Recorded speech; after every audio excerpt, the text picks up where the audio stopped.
कार्य करते समय जो आपकी एक्स्ट्रा गतिविधि है, वही तनाव है, वही तनाव उत्पन्न करती है। जब आप कोई कार्य करते हैं तो उसके साथ अन्य गतिविधियाँ भी करते हैं, जो उस कार्य में शामिल नहीं है। जैसे कोई कार्य कर रहे हैं तो कोई मुँह हिला रहा है, पैर हिला रहा है, तो ये अन्य गतिविधियाँ हैं, वही तनाव का कारण है या वह तनाव के कारण हिला रहा है।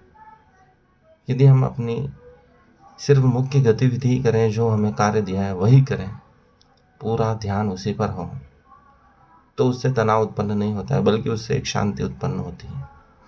हम एक साथ कई कार्य करते हैं मूल कार्य के साथ, वही तनाव का कारण है। इसलिए जो दृष्टा की भावना है, उसमें जो कार्य किया जा रहा है उसी को देखा जाता है, अन्य गतिविधियाँ बंद कर दी जाती हैं। किसी ध्यानी पुरुष को देखें तो वह बिल्कुल शांत बैठा हुआ या शांति से कार्य करता हुआ मिलता है। वह वही कार्य कर रहा है जो उसको दिया गया है या उसको जो करना है। अन्य गतिविधियाँ, इधर उधर देखना, उसका लक्ष्य पर ही निगाह रहती है। वह एक प्रक्षेपण की भांति, एक तीर की भांति कार्य करता है, अपनी समग्र ऊर्जा को उस कार्य पर केंद्रित कर देता है। यह उसकी शांति का राज है, उसकी सफलता का भी राज है।